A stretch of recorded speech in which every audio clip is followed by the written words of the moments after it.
Welcome back to Deema cooking vlogs. ಇವತ್ತು ರವೆಯಿಂದ ಕಜ್ಜಾಯ ಮಾಡೋದು ನೋಡೋಣ. ತುಂಬಾ ಚೆನ್ನಾಗಿರುತ್ತೆ, ಬೇಗನೆ ಆಗುವ ರೆಸಿಪಿ ಇದು. ವರಮಹಾಲಕ್ಷ್ಮಿ ಹಬ್ಬಕ್ಕೆ ಮಾಡ್ಬೋದು, ನೈವೇದ್ಯಕ್ಕೆ ಮಾಡ್ಬೋದು.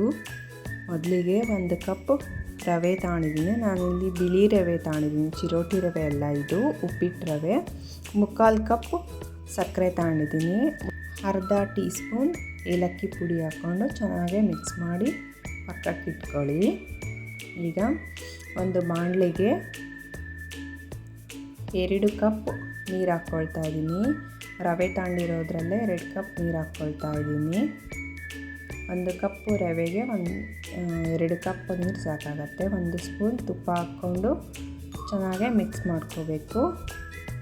ನೀರು ಕುದಿ ಬಂದಮೇಲೆ ರವೆ ಹಾಕಬೇಕು. ನೋಡಿ, ಈಗ ಚೆನ್ನಾಗಿ ಮಳ್ತಾ ಇದೆ ನೀರು. ಈಗ ಮಿಕ್ಸ್ ಮಾಡಿಟ್ಟಿರೋಂಥ ರವೆನ ಹಾಕ್ಕೊಳ್ತಾ ಇದ್ದೀನಿ. ಸ್ವಲ್ಪ ಸ್ವಲ್ಪನೇ ಹಾಕ್ಕೊಂಡು ಗಂಟಿಲ್ದೇ ಚೆನ್ನಾಗಿ ಮಿಕ್ಸ್ ಮಾಡ್ಕೋಬೇಕು. ಯಾವುದೇ ರೀತಿ ಗಂಟಿರಬಾರ್ದು. ನೋಡಿ, ಈ ಥರ ಚೆನ್ನಾಗಿ ಮಿಕ್ಸ್ ಮಾಡಿಕೊಂಡು ಕುದಿಸ್ಕೊಳ್ಳಿ. ರವೆ ಚೆನ್ನಾಗಿ ಬೇಯಬೇಕು. ಈ ಥರ ತಿರುಗಿಸ್ತಾ ಇದ್ದರೆ ನೋಡಿ, ಈಗ ರವೆ ಬೆಂದಿದೆ. ಇದು ಹಬ್ಬಕ್ಕೆ ಮಾಡುವಂಥ ರೆಸಿಪಿ ಅಂತ ಹೇಳ್ಬೋದು. ತುಂಬಾ ಈಸಿಯಾಗಿ ಆಗುತ್ತೆ ನೈವೇದ್ಯಕ್ಕೆ ಇಡೋಕ್ಕೆ ಕಜ್ಜಾಯ ರೆಸಿಪಿ. ನೋಡಿ, ಈ ಥರ ಚೆನ್ನಾಗೇ ಇದಾಗಿದೆ. ಈಗ ತಣ್ಣಗಾಗಿದೆ ನೋಡಿ.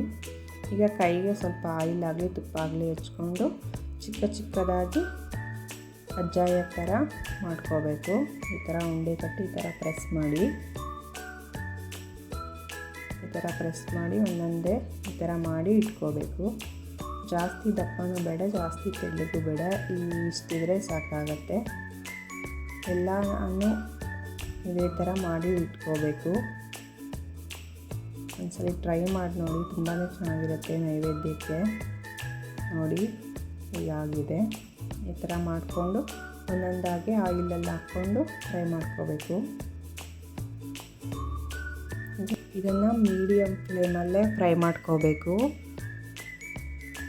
ನೋಡಿ, ಈ ಥರ ಹೈ ಫ್ಲೇಮಲ್ಲಿ ಫ್ರೈ ಮಾಡೋದ್ರಿಂದ ಮೇಲೆ ಕಪ್ಪಾಗುತ್ತೆ, ಒಳಗಡೆ ಹಾಗೆ ಹಸಿಯಾಗೇ ಇರುತ್ತೆ. ಈ ಥರ ಲೋ ಫ್ಲೇಮಲ್ಲಿ ಫ್ರೈ ಮಾಡಿಕೊಂಡ್ರೆ ಚೆನ್ನಾಗಿ ಬೆಂದಿರುತ್ತೆ. ನೋಡಿ, ಈಗ ಒಂದೊಂದಾಗಿ ಟರ್ನ್ ಮಾಡ್ಕೋಬೇಕು.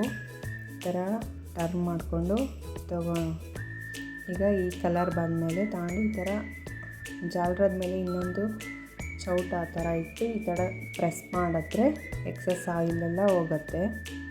ಈ ಥರ ಎಲ್ಲನೂ ಪ್ರೆಸ್ ಮಾಡಿ ತಗೊಳ್ಳಿ.